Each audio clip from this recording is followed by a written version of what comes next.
Hello, welcome to today's webcast. I'm Bruce Carton, the editor of Securities Docket, and I will be hosting today's webcast, which is brought to you by Securities Docket and our sponsor today, StoneTurn. StoneTurn is a global advisory firm that assists companies, their counsel, and government agencies on regulatory risk and compliance issues, investigations, and business disputes. They serve clients from offices across the US, UK, and in Germany, Brazil, and South Africa, assisted by a network of senior advisors around the world. Today's webcast is called ESG Disclosures and Exposures, How Regulations Are Getting Real. And our guests today are leaders in this field. We have Juan Migone, Tanya Bodell, Daniella Landers, and Leila Dillon, who we will introduce in just a moment. Before we hear from our panel, let me quickly go over the agenda for today. We are scheduled to go for about an hour. I'm going to give a very brief introduction, and then we'll jump right into the presentation. We invite and welcome your questions. Their questions are anonymous. Don't hesitate to ask any question you may have. To ask a question, just click on the questions box at the top and type your question right in, and we'll take the questions as they come in, if possible, or at the end of the presentation. On the attachments tab on the player you're looking at right now, you can get a copy of the presentation materials, as well as the full bios and the contact information for the panelists if you have any questions following the webcast. You can also view the webcast in a full screen mode. That'll let you see larger versions of the slides and of the presentation. Just click on the icon. It's on the bottom right of your player. So let me quickly go to our panelists. There we go. All right. So let me introduce Juan Migone, a partner with StoneTurn. Juan has over 2 decades of experience leading financial investigations in the public and private sector.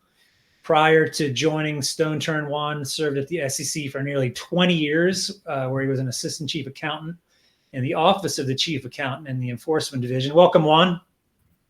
Thank you, Carl. Bruce. Tanya Bodell is a partner at StoneTurn, where she leads the firm's energy offerings in business advisory services, regulatory support, and expert testimony in large stakes litigation.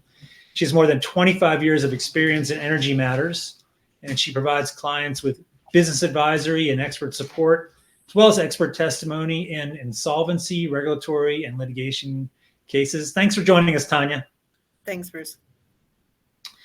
Next, I'm pleased to introduce Daniella Landers, who is a partner with the law firm Womble, Dickinson. She's in Houston. She focuses her practice on a broad range of environmental and health and safety matters, including the ESG issues we'll be discussing today. Her clients include energy companies, manufacturers, industrial facilities, financial institutions, real estate interests, and more. Great to have you with us, Daniella. Hi. And finally, I'm very pleased to introduce Leila Dillon, who is a senior vice president of corporate marketing and communications at Ameresco, which is a leading clean tech integrator focusing on energy efficiency and renewable energy solutions. Leila has more than 20 years of experience in leading corporate marketing and communications, investor relations, partner strategy, and other key initiatives for industry-leading global technology companies. And she worked to launch Ameresco's ESG ambassadors in 2020, which spearheaded the company's first ESG report, Doing Well by Doing Good. Welcome, Leila. Hi, thanks so much. All right, this is a great panel. I'm very pleased to turn it over to Tanya. Great. Thank you so much. So I will be the moderator today and very excited about this opportunity to talk about ESG and why it's getting real. What I want to start with is a quick overview for those of you joining us who, I'd be surprised, don't know what ESG is, but just to keep it all on the up and up. So ESG is a set of initials, right? Stands for environmental, social, and governance. It's a criteria for socially responsible investing. It's been around in different names for a while. And in fact, a lot of these are basic good corporate operational rules. So, for example, the G of ESG is governance. Good governance is very important, as we see when companies implode due to poor management practices, poor processes, or regulatory fines. S is social, and that reflects how companies treat their people. It's received significant focus over the past 10 years, including DEI, diversity, equity, and inclusion. It also extends to supply chain transparency and making sure that things like child labor trafficking and fraud, among other inappropriate practices and illegal practices, are not embedded in company services and products. And E is environment. I'm going to actually pull up a wheel. E is on environment. And the environment is an area where substantial amount of regulatory activity is occurring with respect to climate risk and carbon reporting. And we are going to be talking about the E of ESG today. That's our focus. And we're going to be looking at that in the context of regulatory reach, opportunities and risks, how companies can respond, and then we'll conclude with a session wrap up. So our panelists today, I'm very excited about. We have a representative from the legal perspective, Daniella. We have a representative from the corporate perspective, Leila. And we have Juan Migone, who not only represents the consulting advisory side, but comes to us recently from the SEC, where he has some keen insights into what the SEC has been working on, why this is now coming into disclosures, materiality, potential enforcement actions moving forward. We're waiting on the final rules. We'll get a hint about when those are coming out and what it will mean, but very excited to have this diverse set of perspectives. So we're about to jump in. Here we go. Let's go. The first thing I want to do, we had the introductions on what your titles are, but if you could just, where you sit or where you stand is a matter of where you sit. So can you just give us some discussion about what you and your firms are doing in the ESG space? All right, I'll start. StoneTurn, we assist companies with compliance related to ESG programs. We help in measuring scope 1, 2, and 3 emissions, and we provide support with regard to ESG regulatory inquiries. And, currently I sit in the Washington, D.C. office and, assist all those assets. I can jump in next if that works. Sure, we focus on the E of ESG, and we really are a clean tech company. We work with our customers on sort of two aspects of E. One is reducing the demand, so energy efficiency and driving all sorts of great technologies to reduce the energy consumption. And then also on creating renewable energy, so working on the supply side. We also, on top of that, have our own renewable energy plants. So we build, own, and operate these plants and really understand how to optimize them. So it's a sort of two-part thing.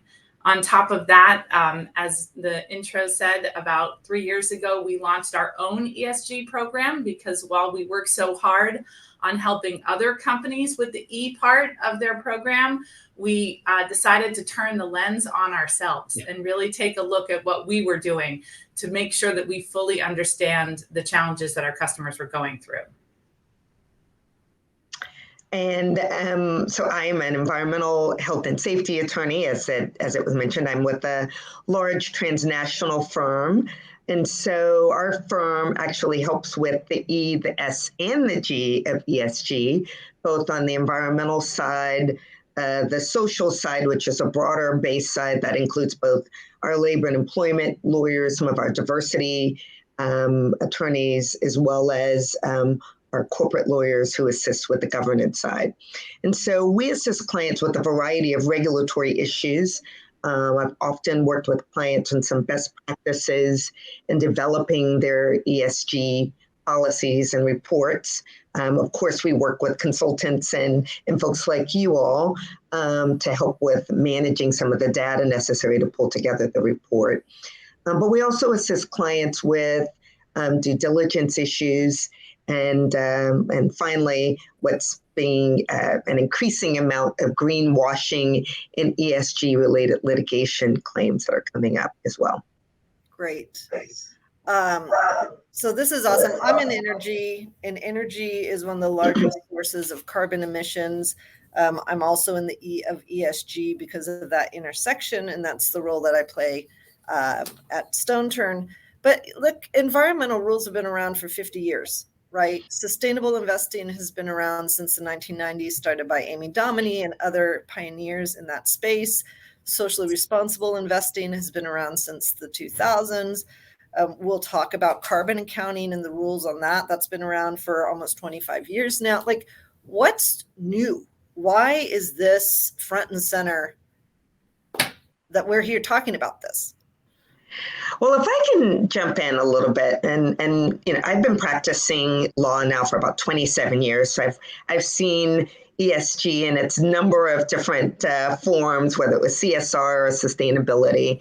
But this is not your grandmother's ESG. This is a different and broader view of these policies. And even when I look at what clients are reporting in their sustainability and now ESG reports, the types of issues that they're discussing are broader. I think a lot of clients, particularly the clients that are subject to the SEC regulations, the publicly traded companies, really have a handle on the E, for the most part, of ESG, and they've got a great handle on the G, the governance issues. But I think what clients and companies are struggling with, in addition to sort of the metrics associated with scope 1, scope 2, and scope 3, which we'll talk about later, is how to handle the S in the ESG and the broad and the breadth of the types of issues that they now have to report on moving forward. So I agree, some of these concepts have been around for a long time, but they really are much broader than we've seen 50 years ago. And Leila, what do you see with companies? And I'd love to jump in. I think it's fantastic, Danielle, that you think that most companies have the E understood, because I'm going to propose a contrary opinion to that. I think there's still a lot of work to be done there. And that's really where we focus. And I think, what's new is, I think, the heightened awareness of climate change and the impact of what's happening to our climate with some of these catastrophic storms and outages and things like that has really gotten everyone's attention. And it's everything about creating secure energy and reliable energy and resilient energy are what is sort of top of mind. But I think that there's still a lot of confusion around how to go about that and how to implement things in reasonable timeframes. So I feel that this is sort of a moment in time where we're ready for a real transformation in attention to the matter. And I think we're really seeing everything from corporates to municipalities to colleges and universities across all markets taking a serious look at this and trying to determine what they can do. And a lot of them have net zero goals, right? To go to a net zero carbon emissions, reduce their carbon emissions directly as much as possible, and then purchase carbon credits to get there. But Juan, why is the SEC involved, right? I mean, you're coming straight from the SEC. Can you just give the audience some insight into why they've jumped into this? Well, yeah, a few years ago, when I was in the fraud task force, we were looking into ESG because there were a lot of investors making investment decisions based on ESG metrics. So I think that's the other part that's changed. The SEC and a lot of regulators have started to take it very seriously. At the SEC, you see the Division of Corporation Finance going out with comments. You see the Division of Enforcement creating the ESG task force. So, it's taken very seriously due to the increased focus on ESG metrics being a factor in investment decisions. And I think that's ultimately why the SEC and many regulators are getting involved. Okay, so speaking of the regulators getting involved, Daniella, you're our lawyer. I'm going to pull up a nifty set of slides that sort of allow us to talk through what's happening. So we'll start off. I think we have 5 different regulations that are either imminent or actually passed and moving forward. If you could just give us a quick highlight on some of these, that would, I think, be helpful and set the stage. Sure. I mean, I think as Juan aptly mentioned, a lot of these regulations have been in place for a number of years now, and even the ESG focused related regulations are becoming clear. So we've got the SEC rulemaking, which in its draft form, came out last year, was supposed to be finalized earlier this year, then it was pushed to October of this year. It was announced a couple weeks ago that we should expect the final rules to come out in April of 2024. And then we have the new California rules, laws that I'll go into in a quick second. We've got a number of other federal regulations that have been proposed, including IRS requirements for contractors. We've got the EU also came up with some international reporting and disclosure standards. The European Union's Corporate Sustainability Reporting Directive that came out in January of this year. So we've got a number of regulations, including, I think the SEC has at least 4 or 5 regulations out in some sort of draft form. So we've got an increase in the number of regulations, I think, that are focused on ESG, primarily climate-related disclosures. I think what's being focused on, or what's heightened more recently, is the new California regulations, which are even broader, I think, than some of the current federal and even international regulations. I think there are 3 that are of interest right now. I'll highlight just a couple, and we could probably spend at least an hour just talking about those regulations and the implications. SB 253, which is their Climate Corporate Data Accountability Act. And if you look at even the theme of all of these regulations, whether it's the federal regulations or the international regulations or state regulations that I want to highlight, really the theme is just transparency, and I would say accountability. And so what I think differs, or what folks are concerned about, what companies are concerned about, is how do you get there? But SB 253, the Climate Corporate Data Accountability Act, requires large companies with greater than $1 billion annually doing business in California to report to a public database their annual greenhouse gas emissions. And so that requires both Scope 1, which are direct greenhouse gas emissions that stem from sources that a reporting entity either owns or directly controls, regardless of the location. There's Scope 2 emissions, which are the indirect gas emissions from their consumed electricity or energy sources. And then there's Scope 3 emissions, which are indirect upstream and downstream greenhouse gas emissions, other than Scope 2 emissions, from sources that the reporting entity does not own or directly control, but may include purchased goods or services, their suppliers, business travel, employee commutes, and processing and use of some of their sold products. So the Climate Corporate Data Accountability Act requires reporting of emission measurements and reports in accordance with the Greenhouse Gas Protocol. And it applies both to public and private companies. That's very different from what the SEC proposed rules would require. So it's very broad. The reports are due beginning January 1 of 2026 for Scopes 1 and 2, and January 1 of 2027 for Scope 3. It also requires the California Air Resources Board, or CARB, to issue some implementing regulations by January 1, 2025. Importantly, it authorizes CARB to bring civil actions against those companies that fail to report or that don't report accurately, with a maximum fine of about $500,000. Highlight just very briefly the other 2 that I think are important to note. There's SB in California, SB 261, which is the climate-related risk disclosures, also requires large companies with greater than 500 million annually doing business in California to prepare climate-related risk report that discloses their climate-related financial risk using the Task Force on Climate-Related Financial Disclosures as the metric. And measures also have to disclose the measures that they're taking to reduce and adapt to the climate-related financial risk.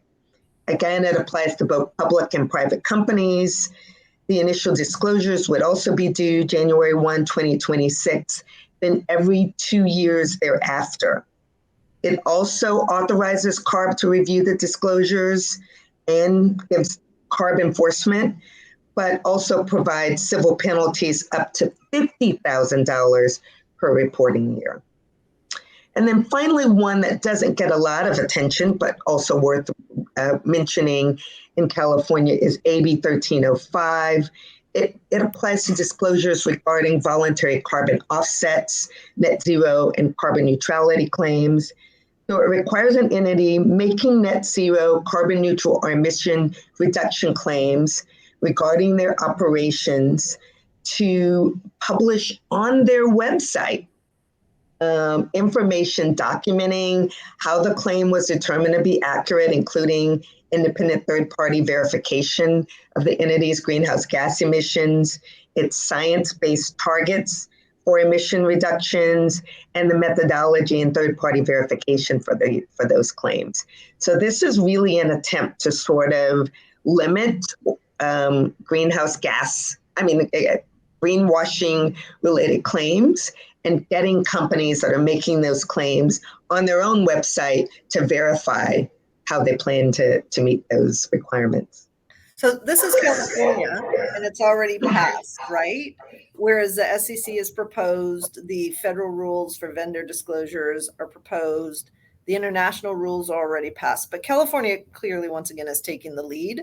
And you had mentioned the difference between Scope 1 emissions, direct from the stack, if you would, Scope 2 coming from electricity, heat, or steam that the company uses, and then Scope 3, which is the indirect upstream, downstream. Juan, I'm going to put up an internet meme, which has gone crazy, just because I think it's so illustrative of Scope 1 and 2 versus Scope 3. And here's how it goes. Here, how it feels while calculating different carbon emissions. Scope 1 and 2, 43% of carbon emissions in the US already are being reported by the 8,000 top carbon emitting facilities. Fine, done. We can measure that under the EPA. But Scope 3 becomes a little bit of a knuckle biter. Why? Why is it so much more difficult? And not just Juan, but others feel free to jump in. So the Scope 3 emission requirement is definitely new. I'm happy to jump in on this one.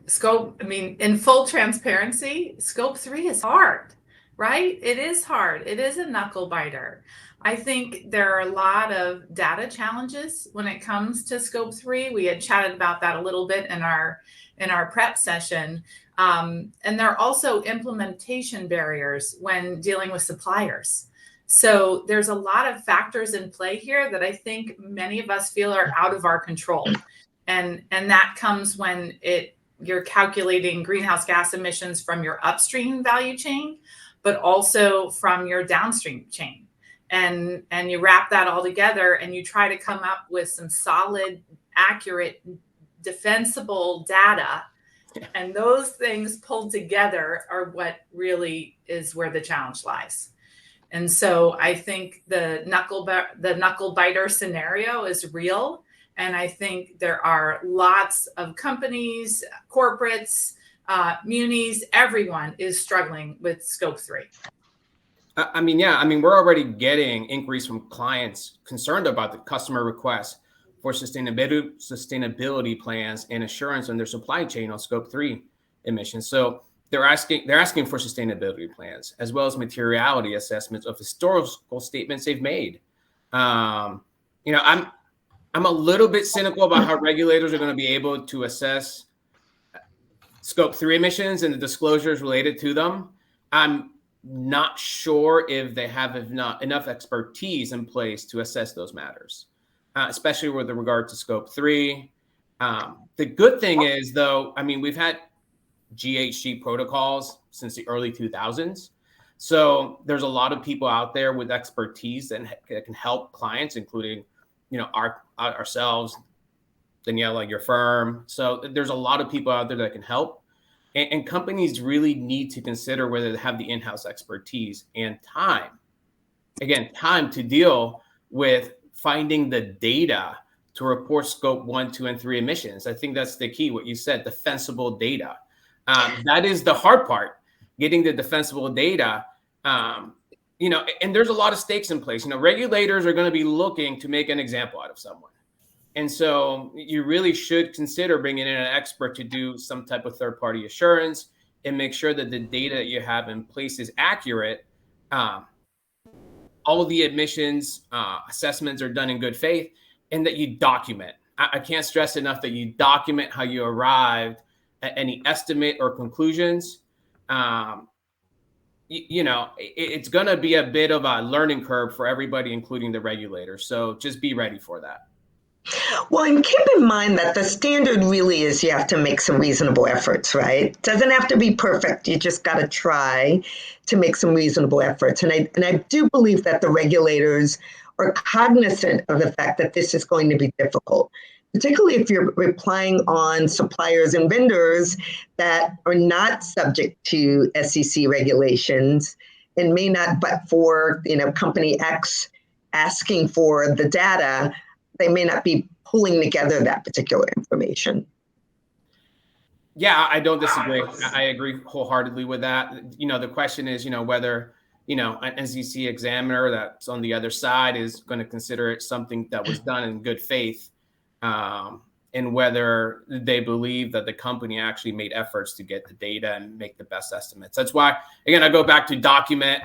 Write everything down that you did, why you did it. I think it's critical that, you have a good compliance framework surrounding your disclosure controls, especially with regard to ESG, and that, you put the best people on this. You need to get, your compliance people involved, your GC involved, and anyone that, is associated with it, especially for a public company, to take a good look at what you disclose and the data that's being disclosed. Yeah, the one thing that I'll quickly just jump in and add, because it's not all gloom and doom, and I know it sounds a little bit that way, but there are lots of tools out there now to help with this. And, while I know we focus on the E side of this, so we have a great software tool that we work with our customers in measuring their energy consumption and use and that kind of thing over time. There's lots of great sort of overall ESG tools that are out there to help track and measure and report and ensure that you have defensible data. And, we've worked on implementing that our own selves and ensuring that we have that, that trail and that ability to understand where every number came from. If there was an assumption, what that assumption was and why. So that while it's hard, it's doable. It's just a matter of, aligning with, I think, the right partners to help you get there and the right tools also to help you track and measure and report. Okay. I think that's a great, good. Sorry, I have a great question from Jim Peterson, who's listening in, James R. Peterson, LLC. He has a legal practice. It's been focused on litigations, disputes, enforcement, exposures of the accounting profession. And so he has said, basically, it appears that advocates for this expanded disclosure has given little attention to the risks, right, associated with the coming requirements for the ESG assurance opinions, that these emerging standards, US and otherwise, do not provide safe harbors, and limited assurance opinions are notoriously difficult to defend. So he worries an apparent attitude between evasion and denial has the profession running toward the cliff. Thoughts or comments? So I do believe that the SEC rule does have a safe harbor provision as well. And so, but you're right. I think your point was it's going to be difficult to defend the safe harbor. And as I mentioned before, there's also sort of a reasonable effort. So as Juan and others have pointed out to, it's documenting and showing that you did take appropriate steps to pull together the information and the data for your report.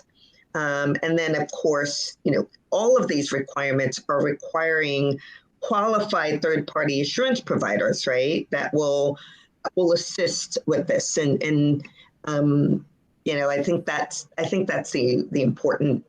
It's the process of making sure that you're trying to be transparent in documenting and pulling together as much data as you can to support the reporting and the disclosure. So this is a great segue into the international requirements, because there's a difference between how the U.S. is approaching this, where the GAAP accounting rules do not address this directly, but the SEC is coming in with the regulatory requirements. In contrast, the IFRS standards internationally are putting them into the accounting rules as to what you have to disclose and how. So on that angle, I guess, how are you seeing the international regulatory trends impacting U.S. firms? And do you see a difference in how the two are structured, and any insights into what that means?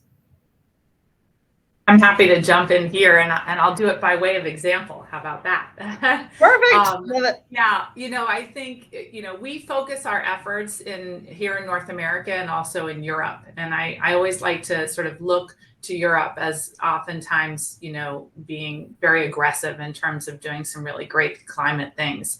I would welcome everyone to look at the Bristol City Leap project. It's this fantastic initiative that came about in really focusing on how to get a very large council to net zero and to have that decarbonization plan. And also recognizing that this is not something that can happen overnight. This is actually a 20-year term on this plan.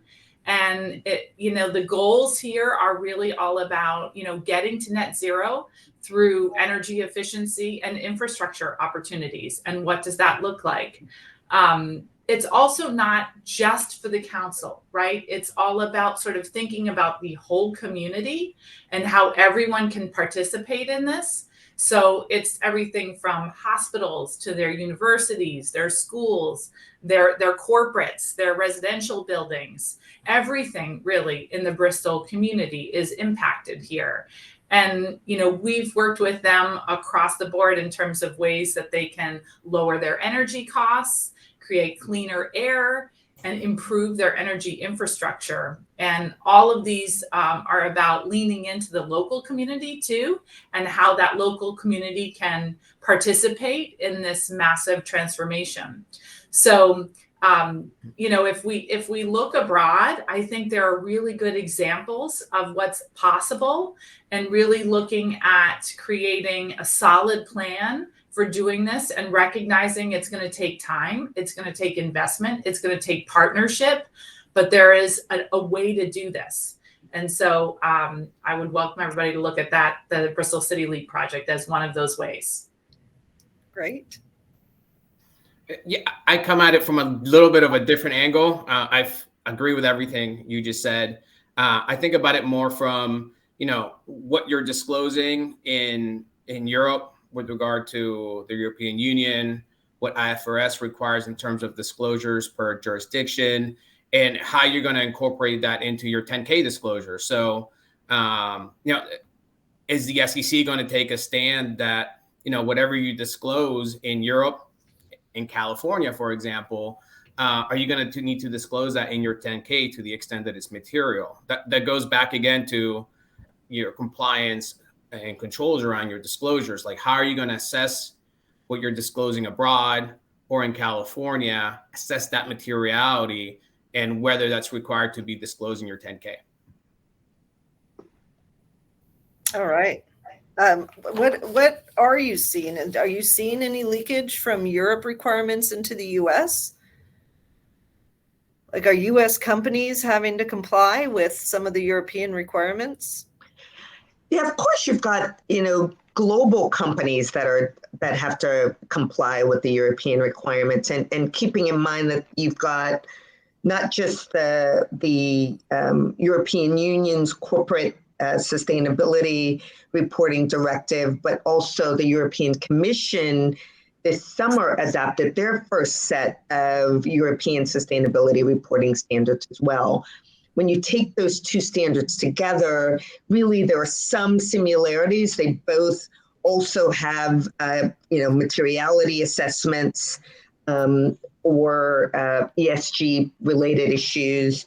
They both will, have some requirement of, related climate related targeted disclosures and some accountability.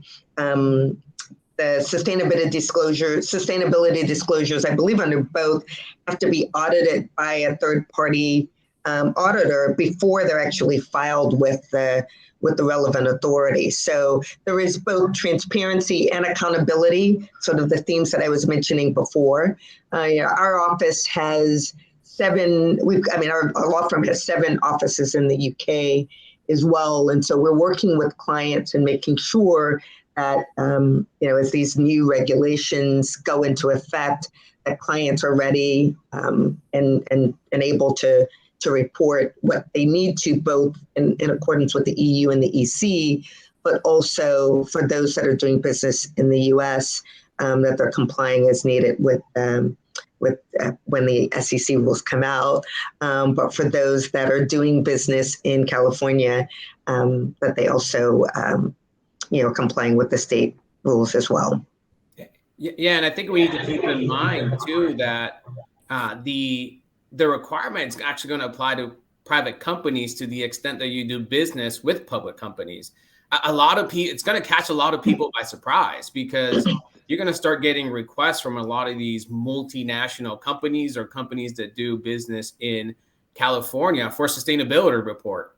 And so, or for an estimate of scope 3 emissions. So you're going to need to be ready to address that. Right. And on that, Juan, I know you love this decision tree, which isn't going to show well here, but this is available on the StoneTurn website. Just look up ESG decision tree. And it's a decision tree that identifies whether or not your company is captured under existing or proposed rules, and then also looks at customer requirements and competitive requirements, which even if you're not subject to the disclosure rules, even if your customers aren't requiring it, there may be competitive reasons why you want to do it to be able to compete.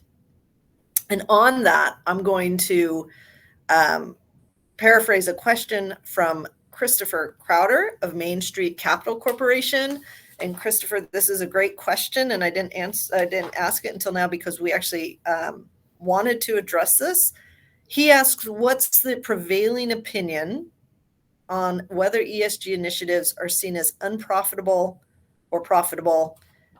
Do they hinder businesses or help businesses across varying industries? Any thoughts on that? So I think, was it Peter? No, this was Christopher Crowder. I'm sorry, Christopher. I think Christopher's question really raises an issue that is going around both nationally and even internationally, and it's the anti-ESG movement. Whether, there are a number of states that have, at least here in the US, proposed legislation that would discourage ESG disclosures. We know that, even at COP28, there's been a movement to sort of reduce the sort of focus on ESG, particularly as it relates to sort of energy companies. So there is that movement that ESG is bad, or that it's not applicable, or that it's overstated, and that it's bad for business. And so I do think you're right about that. There is a strong movement ahead, but I don't think it's going to make ESG go away. I do think that the requirements, the disclosure requirements that are not just in the United States as proposed, but the EU, the EC, Asia, and some of these disclosure requirements really have been in existence for a while. I mean, there have been a number, I think, Juan, as you noted, greenhouse gas reporting requirements have existed before the ESG regulations came out. And the hotel industry has implemented a lot of ESG like processes in their business. Think about when you go to a hotel, they're not always providing turn service. They're asking you to reuse towels. So, and some of that was driven by profitability. So, I don't think it's unprofitable. I think it's going to cost some money initially. Like think socks, conflict minerals. It's going to cost some money initially to get up to par on what you need to report and how you need to do it. But ultimately, profitability, there's going to be new markets. There's going to be opportunities for companies similar to what the hotels did to cut costs. And so actually become more profitable. It's not going to be everywhere, but I think it's a good question to ask. And I think it's a good question to think about in terms of where ESG is going and where there are opportunities and how to implement ESG in a way that can be profitable. Yeah, the only thing that I would add, I agree with both of you there, is that I think some of that came from the fact that when ESG first came out as the big term in the market that everyone needed to pay attention to, and a lot of big firms got behind it and started putting mandates in place, then a lot of companies came out with these very broad, overarching ESG plans without any sort of tangible, real, practical projects behind them. And, what we see with our customers is, our customers have to focus on what they do. What is their primary business? And then how can we map to that? And what are things that we can do that are good for their business that also fall into these categories? And some are going to actually save money. A lot of what we do is about reducing energy consumption. So it's all about cost savings, right? And other are about bringing in some renewables or what have you. But it has to map to what they're doing, where they are in their process, what their timeline is, and be very practical.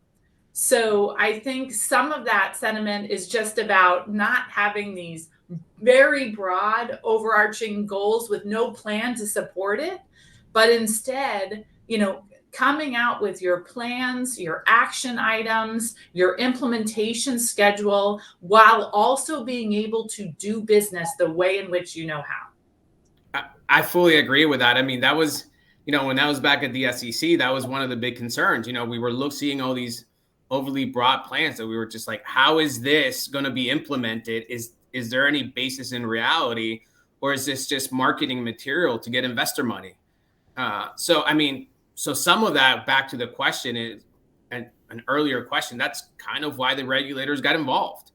And then that leads to another question for me mentally is how, to the extent you did do these overly broad plans and you raised capital, how do you then move now to a more reasonable approach, and how are the regulators going to see that?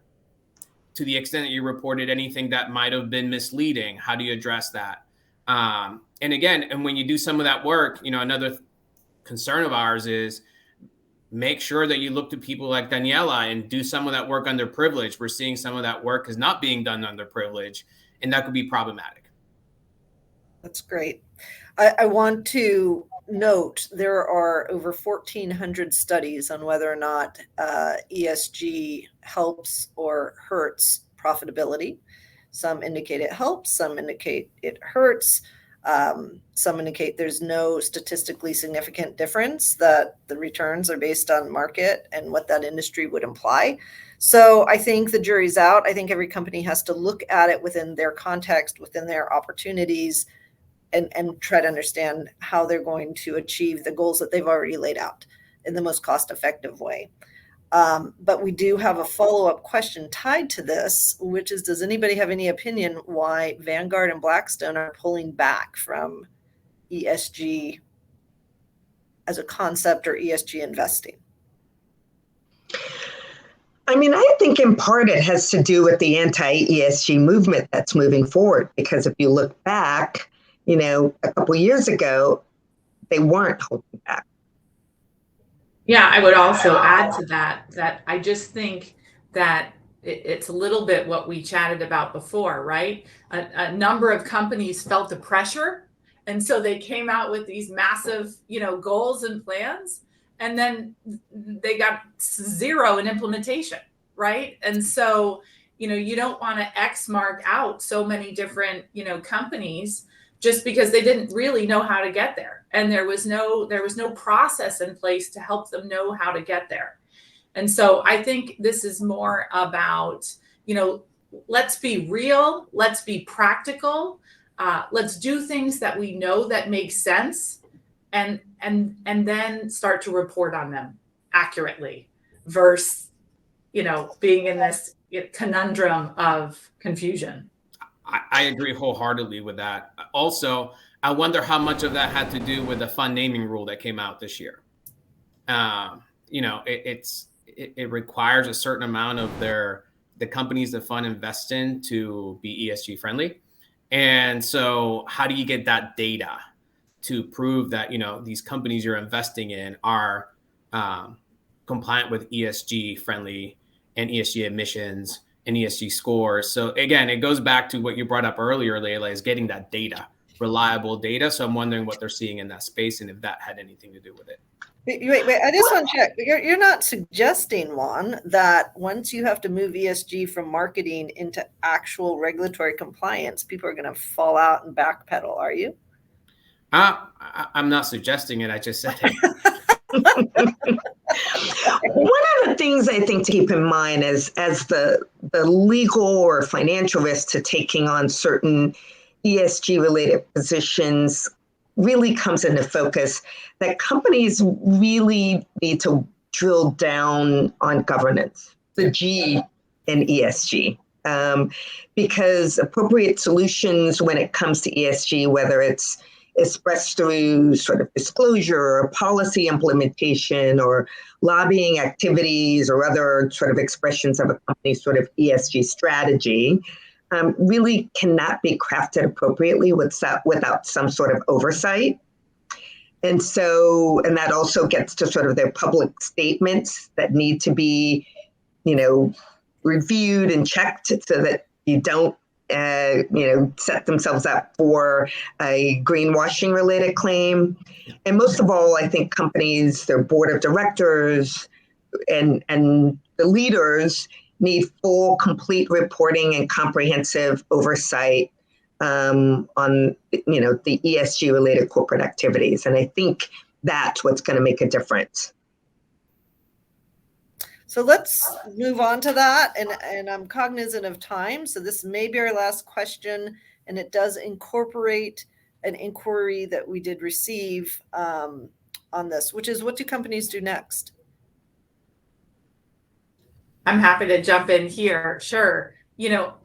From our perspective, again, I want to be thoughtful and know that I feel that I know more about the E category than the S and G, although it's all of these categories are very important to us as a company. In terms of the E category, for us, as we work, all of our customers are very different. It depends on where they are, right? What their timelines are, what their goals are, right? What their support systems and who the key stakeholders are.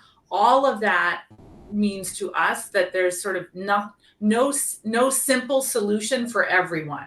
It's very different for each of our customers. So we always start with sort of the first thing, audit, right? Audit and planning. What is your baseline? What are you looking to do? What is your timeline? All of that. We look at what we can do from an efficiency perspective. How can we help you reduce your demand? Let's start there before we start creating any kind of supply, right? And then if there is an opportunity for supply, what's best for you? Is there a rooftop opportunity? Is there a carport? Do you have extra land that's near you? That kind of thing. So we sort of look at all of those things. And then specifically for us, what are the technologies that we can put in place? We're a clean tech integrator. So we work with all of the different technologies and we really focus on what's best for this particular customer and how can we help them meet their goals in the most efficient and cost-effective way. Great answer. Juan, what should people do next? There are several things. One of the things that people need to think about is risk mitigation. Like Leila said, their compliance programs. Be ready for potential enforcement. Be prepared to show good faith efforts. Document conclusions, especially with regard to any estimation processes. And then one thing that we recently had to deal with is if you're making any acquisitions in California or in Europe, consider the cost of implementing a lot of the ESG requirements that are going to be put in place in 2025, 26, and 27, and how are you going to address those before you go and acquire companies? Great answer. Daniella, what do companies do next? So, I mean, I don't want to do other than ditto. But I do think with the current trend of regulatory landscape, even particularly with the focus on the E, understanding that sustainability can drive business success and the importance of a robust and credible ESG program cannot be understated, even if you're not a publicly traded company. But I do think the next thing that companies do when I talk with clients about sort of how do you even get started, I suggest that they engage with their stakeholders. That includes both their internal and their external stakeholders, that they understand what their drivers are, that they utilize their KPIs, and finally, that they incorporate governance and leadership at the top to buy into these programs so that it's not just a strategy on the shelf. Great answers. So we do have a question specifically on, are there any tools that you can recommend? I know, we've all been working with these tools, but Leila, do you have anything that you found as Ameresco has been developing their own sustainability plan? Sure. Absolutely. There are lots of tools that are out there on the market. And if you just Google ESG software or tools or what have you, you're going to come up with a number of them. I think my only recommendation would be there are certainly tools for sort of the general reporting on ESG, which I think are excellent tools out there. I think there are very specific tools when it comes to the environmental reporting and audit and tracking and baseline and all of that kind of thing. And so I would just recommend that you really work with an energy partner on that. Of course, these are, we have tools that we've developed in-house that we use for our customers that are super, super helpful. But they're very much focused on what we do, and we know how to do the energy piece of it. So there's sort of two aspects of this. Yes, there are lots of tools out there. I think there's some very good tools that can help support your general auditing and that kind of thing. But then you sort of drill down, I think you need to get specific and make sure that you're using tools that are addressing that specific component of ESG. Perfect. So I'm going to do a quick wrap up because we are at time. I'm then going to hand it back over to Bruce to do a final conclusion. So our quick wrap up is regulatory reach. If this is the first time you're hearing about it, some of these regulatory requirements, you are not alone. We are stunned at how many companies operating in the space have no idea that there are regulations or requirements that could impact them soon. If you're not prepared, you need to be. And these requirements are already rippling through the economy, both public and private held companies.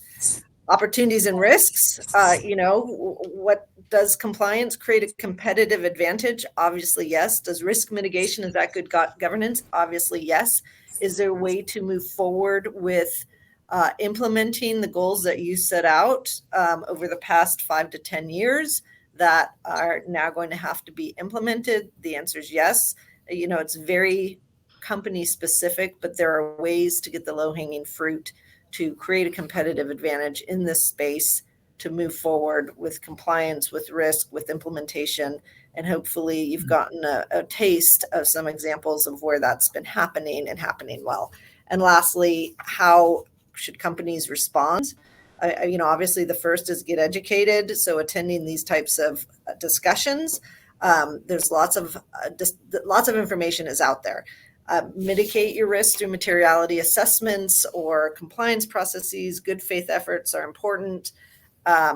I think everybody on this panel would recommend, and you heard this, get in front of the regulatory wave, because enforcement is not far behind, right? First you measure, then you mitigate, and there's going to be a lot of defense moving forward. Not necessarily now, but most certainly it's going to become part of the fabric of the regulatory oversight of companies, how they operate and what they say. And pursue a strategy for implementation. But regulations are real. It is a change in ESG. The initials may change going forward. It might not be called ESG in 3 years, 5 years from now, but the concepts are sound. And these are things that anybody investing in a company is going to want to understand. And so whether or not a company is regulated by the SEC, it's good practice, good corporate practice.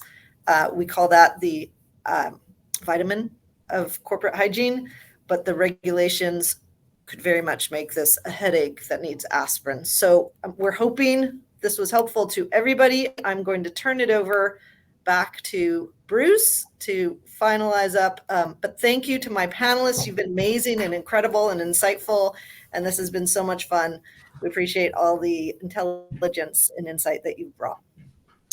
Thank you, Tanya. And you had mentioned that the decision tree and other things were available on the StoneTurn website. I just wanted to remind everybody, they're also on the attachments tab of what you're watching. All the slides are there, all the bios and everything else is there. So, but that was a really informative session, really interesting. If the audience would please take a minute and just click on the ratings button at the top and provide any feedback you may have, we'd really appreciate it. On behalf of Securities Docket, I want to thank everybody for joining us today. Of course, I want to thank our guests, Juan Migone, Tanya Bodell, Daniella Landers, and Leila Dillon. And a special thanks to StoneTurn for making the webcast possible. The webcast has been recorded. It'll be available on Securities Docket as an archive shortly. That concludes today's webcast. I hope we'll see you again soon. Thank you. Thank you, All Bruce. right. Thank you.